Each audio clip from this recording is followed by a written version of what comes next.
is able to manipulate those additional draws outside of that max jammer, then you can see a complete game in the way of the Mew player. And on the other side, we got Dark Weakness, we got max jammer that can just destroy a hand, so you know it can go one way or the other here. Yeah, it looks like we're going to have a very intense, back and forth, potentially anybody's game here for our last match of the Swiss to determine who makes it to the top 8. Looks like we've got a live tournament problem here with a broken sleeve. Something that hasn't happened in the Players' Cups. Doesn't happen online. Sometimes you want to pick a different color, maybe switch that deck box up to a classic Squirtle deck box, show off your favorite Pokemon. Of course. So we're just going to fix that sleeve issue, of course. Got to make sure all the sleeves are intact. Every card is kind of unrecognizable from one another when looking at the deck face down here. A lot of pressure on both of these players. This is the big moment. If they make it to the top 8, they'll have that pressure of, okay, well, now I want to win the tournament. But in a lot of ways, this is kind of the biggest sweat they'll have. Yeah, for Zachary, getting another top 8 finish would be lovely. I believe he has missed out on cut at a few of these with just outside mark of that top 16. And for Rowan, definitely trying to establish himself like, hey, I'm a master and I'm doing things, and this is going to be my place for a while. That certainly could to add to an already amazing performance, all these accolades that he's accomplished, that world championship when he was younger, and trying to say, I can do that at Masters too. Absolutely. Players laying out their prize cards here. Let's go ahead and take a look. We have the double Mew prized on the side of Rowan. Double Incense, double Research. Could be a little unfortunate, but all in all, not too shabby. All right, and looks like we're about to kick things off for round 14, the very final round of Swiss here in Vancouver. With these players with the handshake or the fist bump, looks like we go for the handshake, and Rowan will start things off here. I do love a good old-fashioned turkey. Looks like we're going to start with a Mew V from Rowan, and if this is anything like we've seen a lot of the Mew turns, time to settle in, folks. Grab a bowl of popcorn and get ready for some of those minutes to race off the clock here. Yep, that's right. It feels like you're shaving years off your life, too, when you're playing against this on the other side, because you are sweating bullets watching those Cramomatic flips. Any of those can just turn into two basic Pokemon on this opening turn, and that is terrifying to look at on the other side. Yeah, we're going to start things off with a quick ball for Rowan, discarding that escape rope. Got to believe this will find a Genesect. You really want to see these Mew decks play out in such a way that they get as many Genesect as possible onto the bench, usually still for round 3, and just start Fusion Strike systeming as early and often. But you need kind of the critical mass of Fusion Strike Pokemon to be able to do that. We have seen times before where players have to make some risky calls here with a Cramomatic. That might be what's happening. The Ultra Ball looks like it's what's happening from Rowan's side, discarding that Power Tablet on the Cramomatic. So finding a second Mew there. Yeah, so thinning the hand down. Not taking a risk with the early Cramomatic. I'm over here getting my heads and tails counter ready for just how many are going to be occurring. You guys can play this game along at home. So we are going to see the first Fusion Strike system for 3 cards. So 4 Fusion Strike Pokemon in play, and this is oftentimes how it starts. You can see maybe a Cramomatic, a Quick Ball, another Ultra Ball off of these cards. We can see a bunch more of these deactivated, a bunch more cards drawn. Or we could see nothing is also an option. Yeah, you start worrying after you see a couple cards frozen in the hand, but we do see the Ultra Ball, just mulling over the fact that we are losing Power Tablet number 2 already on the first turn. Yeah, how important is that in this matchup? This Mew deck is so used to discarding resources that you kind of has to be something. But is Power Tablet something that you really need in this matchup to reach for those big KOs? Yeah, it can be pretty huge, especially on the initial Arceus V when you're trying to get that clean 220. Maybe you're going to have to use a Choice Belt in that situation. But most of the time, when you're going for the Malamar VMAX knockout, you're actually trying to work in that Meloetta so that your base damage is 280, and then you don't need nearly as many amplifiers. And there are all 3 Genesects, all 3 Fusion Strike systems have been used. The bench is full with that Mew and that Meloetta here. It's like we're going to already start the burning cards to burn them with the Quick Ball, getting rid of the Battle VIP Pass and a pass of the turn.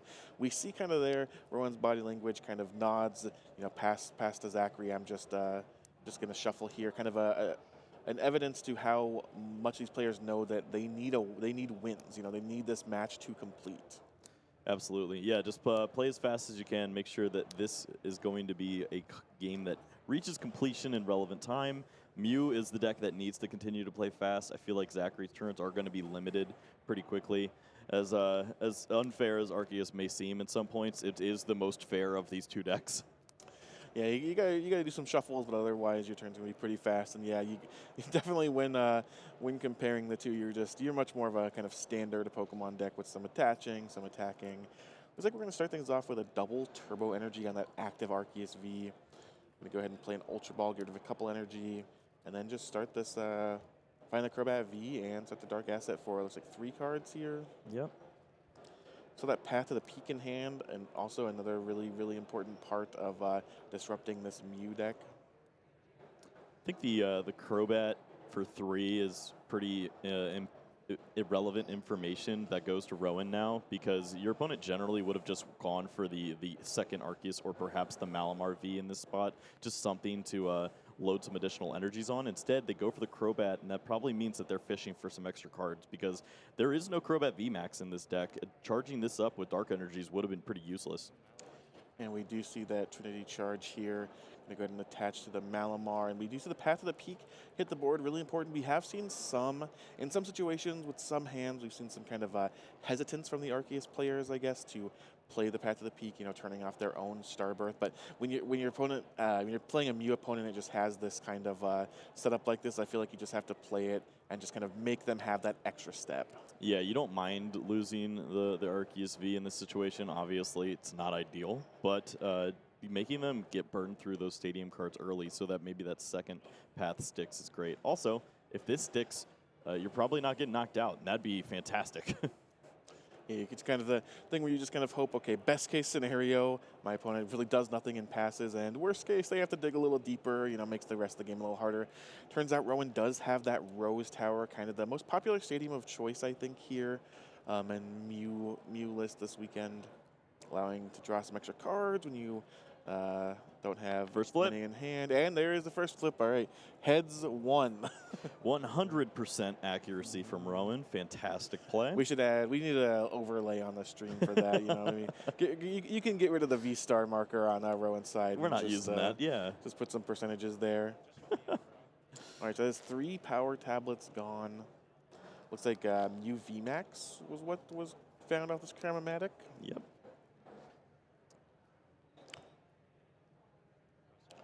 Rose Tower for 2 cards. Going back up to 3. There's the boss's orders. That's so good. Zachary says, are you sure you don't want the Crobat? You can just take the knockout here. Seeing the first Fusion Strike system here. Of course, a board of 6 Fusion Strike Pokemon. Let's put that Mew in the active spot. Yeah, without the double turbo energy, this is just a clean knockout by way of copying the Genesect's attack. Don't have to have that damage amplifier. It's going to be brutal for Zachary here, but he's going to be able to fire back with that Evolution Incense. Finds the Arceus V-Star, and of course, because the path did get bumped, can use that Starbirth V-Star power here. And you can start to see how the game really plays out here for Rowan now in this situation. This Arceus V-Star is likely going to be left in the active spot. If there is an Elisa Sparkle on the following turn, 4 Fusion Strike energies could potentially be on board. And you see Zachary thinking ahead, says, you know what? I'm not giving you any of that. I'm going to lock in this path. I'm going to Marnie. And I'd really like to find an additional Pokemon to set up if I can too. Yeah, we've seen this time and time again, just the optimal kind of disruption strategy versus the Mew deck.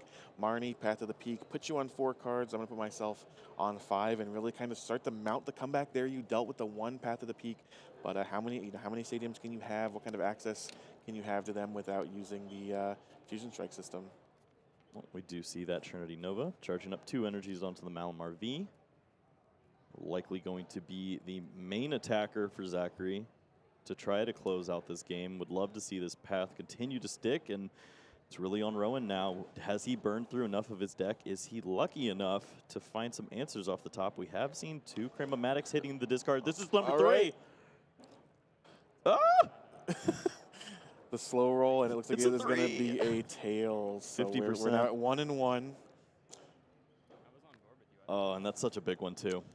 Yeah, I mean, that actually would have been huge. And it looks like we're just going to see the retreat and the energy mix here. Yeah. Never feels good, but you get one card out of your deck. Maybe you're one card closer to finding that stadium. Got to play to those outs. Yeah, you can really see the difference between, you know, Mew having the kind of a clean Mew VMAX to attack with, and so being able to draw cards without the Path of the Peak in play versus just how shut down they can really be, especially after having used that Genesect attack there. And we're just going to see another Trinity Nova for the knockout there. Yep. Elisa Sparkle would be a huge card to find. We see Grandmamatic again. number 3. Wow. Okay, all right. Huge.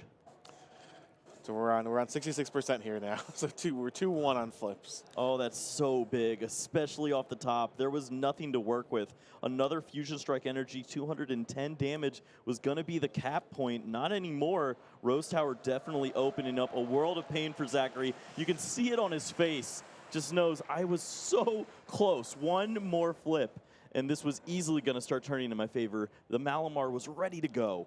And we're going to see the full Fusion Strike system now. No cards in hand. Second energy on the Meloetta there. And yeah, Rowan just kind of firing on all cylinders now. The Rotom phone starting things off here. Oh, the Elisa Sparkles. That's huge. Going to go ahead and put that Elisa Sparkle right on top.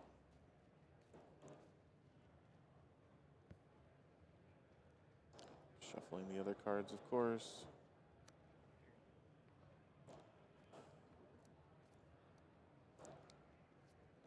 Would love to see potentially an additional Mew. This Pokemon catcher is not going to happen. There was a power tablet in hand that would have actually been a knockout on a Malamar VMAX. Does that count towards the flip? Oh, absolutely. All right, you're not just checking the Grandmamatic flips, it's all the flips. Every flip. All right, so we're back down to 2-2. Every flip except for the initial one to go first. Right, of course. A clean 50-50 ball game right now. All right, so we do have that Elisa Sparkle on top of the deck. We did have that catcher, of course, hit the head, or hit the tails, rather. Just switch into the Meloetta. Yep, very safe play here.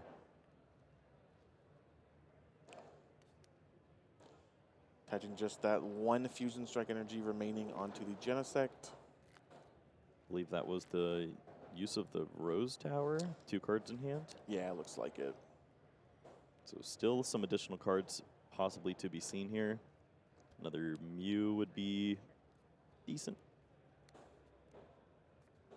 Yeah, second activation of Fusion Strike system. Still one more to go to if Rowan needs to thin out some more. It looks like that will be the case here.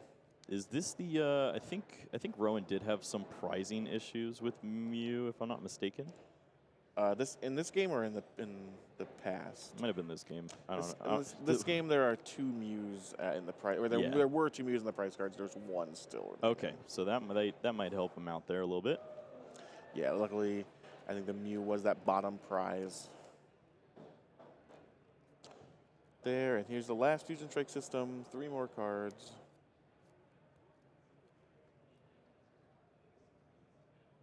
And all 4 Fusion Strike energy in play. Looks like we're going to do some more thinning with that quick ball, getting rid of that Battle VIP pass.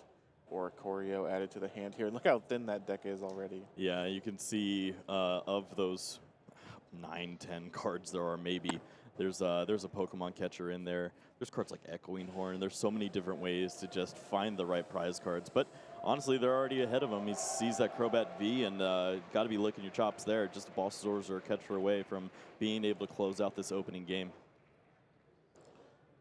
Looks like we are just going to see the Melodious Echo for the knockout here. 2 prizes remaining. Rowan, Stavenow here in the final round of Swiss. Both of these players trying to get their last win and clinch this top 8.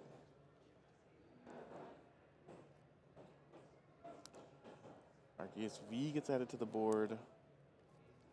Oh, we're going to read the understage. The memory capsule. I believe there is a drag-off attack under there. Don't know if that's going to be terribly relevant. Yeah, drag off attack, and then there's a brain shake, I believe it's Brain called. shake. It's 130 confuse. Confuse, Yep. yeah, yep. Yep. Concussion protocol says we're not doing that.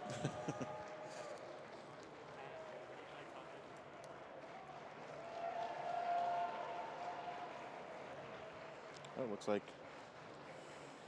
only one. Rose Tower activation. The energies have been tough to come by at this point. A ton of them hitting the discard pile early with that initial Malamar knockout. Probably going to be looking for a double turbo and does find it here. That Pumpaboo come down, get rid of the Rose Tower after Zachary used it, just kind of eliminating one more potential draw option for Rowan there. And this does not feel as clean as it could be. This Max Jammer is not great when you don't have Path to the Peak in play. The draws are certainly live, and there you go. Box's order off the top of the deck, it looked like, too, for Rowan. So, wow, just kind of a clinic in Mew doing kind of exactly what Mew's trying to do. And he played fair Pokemon, 50%. Yeah, 50% flips. Even took the turn off with the energy mix. You know, had a little bit of awkwardness there, Yeah. but just didn't matter as a decisive victory here in Game 1 of Round 14 for Rowan Stavenow. Yeah, no, that's very exciting. This is exactly what we love to see. 14 minutes too. That's a perfect split in time to have 3 great games potentially. Going to be up to Zachary now to get a little bit of a cleaner start, hopefully, for himself. And honestly, you can't complain about what he got. Everything looked good. It was just Mew doing Mew things, stealing Malamars out of nowhere. Yeah, and I mean, you know, the Malamars usually can kind of play a disruptive element. You know, they're darkness type; they can knock out the Mews pretty easily. But all they were is just, you know, being brought up for the big knockouts there for Rowan. So Zachary, you gotta hope for a less, I guess, more than a better start for yourself. You gotta hope for a worse start for Rowan there. You gotta hope that the kind of the Mew VMAX Fusion Strike train can slow down a little bit.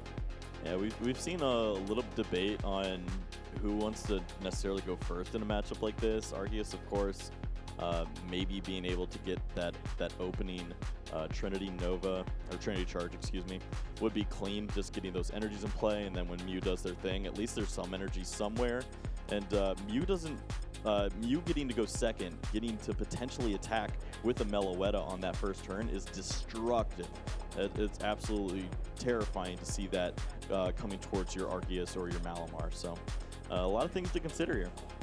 Yeah, absolutely. Players are getting set up for Game 2 here. Let's say we might have a mulligan situation. Going to go ahead and take a look at the prizes for Rowan here. Mew, Fusion Strike, Power Tablet, Rose Tower, the Cram-O-Matic. Those are a lot of good cards. Damage Amplifying, Cram has been the savior, one of the stadiums, and the Fusion means that Meloetta is not going to be terribly useful against the big V Max or the big V Star. Looks like we're going to get 7 fresh cards. Another mulligan? That's a lot of money. There's some shiny cards in that hand. You gotta, always painful to mulligan, but especially in a deck like Mew, or against a deck like Mew rather, that really benefits from just kind of having these crazy opening turns. Just every card, you know, the way to think about it is every card can be a Cram-O-Matic, which could be any card. It could be a Battle VIP pass. Yeah. A wise man once said this could do anything, so. All right, we're going to do the 3rd attempt at drawing a basic Pokemon in the opening hand here for Zachary Cooper. Down a game, needs to rattle off 2 more to make this top 8 here in Vancouver. We do see a Pokemon. It is a fan of Halloween. Wow, that was a good eye, Kyle. I did not catch that. All right, taking a look at the prizes. Memory capsules, pretty much right where they should be. Yeah, that's where we like to see you. Good job, guys. All right, starting things off here is Zachary. You see Rowan flexing with the hand a bit, fanning out all the extra cards. Look at what I got. From the mulligans. Arceus V comes down with a capture energy, so looks like we're going to get set up here. Bidoof is potentially the call here. Yep, Bidoof is a strong Pokemon to get down early. Just having access to additional cards when you do have that path to the peak down is so crucial. And you're going to try to keep that path in play as much as possible against Rowan, especially with that information that we have, that the Rose Towers and the prize cards. And shipping the turn back, Rowan will now take their first turn. There's the Battle VIP pass. I got news. There's 2 of them in hand. Wow, you love to see it if you're Rowan, if you're a fan of the Mew Fusion Strike contingent, but you hate to see it if you're Zachary. This is kind of the card. The Battle VIP Pass is the card that opens up kind of all of these plays, right? There's no Path to the Peak in play. It's the card that lets you fill your bench, and in this deck, more Pokemon equals more cards, equals more thinning, equals, you know, honestly more winning from what we've seen. Yep, thinning is winning. That's step 9 on the trainer challenge video. We have the trainer tips video. Top Deck Academy, of Gotta course. love it. But the Oricorio is maybe the most awkward thing about this. It's a Pokemon that's it's pretty niche. Doesn't really work in a matchup like this necessarily. Gonna have to have a switching effect in order to get this thing rolling. But the more Pokemon that you have in play, the more these item cards that you actually get to use for full effectiveness. And maybe that means that Rowan will actually get to use a lot of these cards to maybe set this Arceus V into the active spot and find a knockout. And we're seeing the second Battle VIP pass hit the discard pile. I gotta believe this is just gonna find 2 Genesects and get this Fusion Strike system train rolling a bit here. Still a bunch of cards in hand, of course, from the you know, no thinning, no discarding has been done, and then off the extra mulligan cards as well. So let's see what we're gonna find. Cramomatic. All right. Ooh. First one of the game is a heads. All right. We are tilting over 60% now. That looks like we are going to see the Fusion Strike energy, the Alyssa's Sparkle as well. 2 more energies. Last one in the prize cards, but right now, base 210 is looking pretty nice. Yeah, I mean, this is just exactly kind of how you draw it up here with this Mew deck. Just look at it all. We've gone this deep on Rowan's very first turn, and we haven't even used any Fusion Strike systems now. Yeah, this is the big call right now, is the 3rd Genesect to really reach for the Pokemon catcher, or the 2nd Mew so that you feel safe with your attackers. And this seems pretty optimal. You're going to lose the Meloetta at some point in this game, and then you can just replace that Pokemon with the Mew and feel pretty comfortable. We know the escape rope is going to be coming down. Bidoof is likely the Pokemon that we're going to see. Don't know if that's the Pokemon we're going to see attacked into, however, because there are a lot of Fusion Strike systems happening, and a Pokemon catcher would rock Zachary's world. Yeah, this is really... Oh, boy. I do see one in hand. All right, these flips are... This is a huge flip here. Oh! And it's a heads, and wow, Zachary. Wow. Zachary looking... He conceding. Wow. We've seen the turn 2 win from you here, Rowan Stavenow, with the victory and a very likely top 8 berth here in Vancouver. Absolutely ridiculous. What an opening turn. That is the power of Mew going 2nd. You can do so many things. You can take the best Pokemon off of the board when it's on the bench and there are additional Pokemon. Are you kidding me? And that also is the power of Pokemon Catcher. It's the power of coin flips. It's the power in believing in your luck there. Of course, we have seen some kind of the list of Mew decide between Boss's Order, Pokemon Catcher, some combination, and the Catcher really paid off here. You can't Elisa Sparkle and Boss's Order in the same turn. Yeah, it's definitely a little bit of technology that a lot of players were upset about at first. We're like, there's already enough flips going on. This is ridiculous. And then you see the power of it, and it's like, I only need to hit like one of these for it to really be like impactful. And sure enough, that one just closes the game out before it starts. Yeah, and congratulations to Rowan. We do have Mew VMAX making a likely top 8. Again, we're not quite sure. Things kind of got complicated there, as they always do when you're determining match points. 31, I believe, is Rowan was yes. at. Yeah, Zachary at 29. So that's also going to help with resistance as well. So it could be a higher seed 31. We'll have to see. Yeah, but you know, we have talked a lot about Mew kind of throughout this tournament, kind of being the de facto kind of, I think, deck to beat when, you know, we kind of restarted tournaments for this season, won the first big regionals in Australia, of course, and then since then has had plenty of top 8s, has had, you know, plenty of wins, match wins, but has actually not clinched a tournament win. So Rowan will be hopefully representing with Mew here, trying to take his first North American win. Yeah, it's funny how the tide has really changed with the narrative on Mew, because when it first came in, this is broken, we need to ban it, it's way too good, it's Garbodor all over again, we need something. And then it hasn't won since Brisbane. And we've seen it so many different tournaments. This is not its time. It hasn't been able to close out. I think people are kind of rooting for Mew at this point. It's really fun to watch. All the flips are ridiculous, and it's in the hands of a lot of fun players too. So I could definitely get behind Rowan in a top 8 berth.